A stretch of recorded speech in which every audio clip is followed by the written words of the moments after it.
කොහොමද කට්ටියන්ට ඉතින් ගොඩ දවසකින් ඔන්න අද වීඩියෝ එකක් මම ගේන්න තීරණය කරා. අද වීඩියෝ එක නම් ටිකක් වෙනස් වීඩියෝ එකක් වෙයි ඔයාලට. අද මම පොඩ්ඩක් ගොඩක් බිසි ගිය දවස් ටිකෙම ගොඩක් බිසි වෙලා හිටියේ. ඉතින් අද තමයි පොඩ්ඩක් රිලැක්ස් වෙලා මගේ රූම් එකට ඇවිල්ලා මගේ බෝඩින් හවුස් එකට ඇවිල්ලා ඒක අස්පස් කරගෙන හැමදේම පොඩ්ඩක් පිළිවෙලක් කරගත්තේ දැන් තමයි. මොකද ඔයාලා හොඳටම දන්නවා ගිය දවස් ටික ගොඩාක් බිසි වුණා ගිය සති දෙක.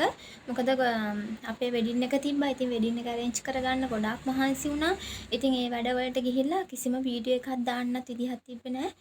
ගොඩක් කාර්යබහුල වුණා ඒ දවස් සති දෙක තුල. ඉතින් දැන් තමයි පොඩ්ඩක් නිදහසේ පොඩ්ඩක් කෑම එකක් හදාගෙන කාලා පොඩ්ඩක් රිලැක්ස් එකකින් ඉන්නේ මේ දවස් ටිකේ. ඉතින් දැන් තව මං විතරක් නෙමෙයිනේ දැන් අලුත් සමාජිකයෙකුත් ඉන්නවානේ.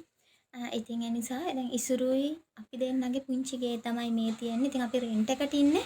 ඉතින් අපි මේ පුංචි ගේ කියන්නේ අපේ කාමර දෙකයි බාත්රූම් එකයි තියෙන්නේ. ඉතින් මේකට අපි ගොඩක් අපි ලස්සනට තියාගන්න ඕනේ මේක. ඉතින් අපි මේක අස් කරලා ඉසුරු ආස විදිහට අපි මේ කාමරේ ලස්සනට මම අස් කරලා arrange කරා. එයා ආස විදිහට කාමරේ වෙනස් කරා ටිකක්. ඉතින් මට හිතුණා අද vlog එක ගේන්න ඕනේ. එයා ආස කරන විදිහට මම රූම් එක වෙනස් කරා. ඉතින් එහෙනම් අපි වැඩි කතාවක් නැතුව ඉක්මනටම මගේ රූම් ටුවර් එකට.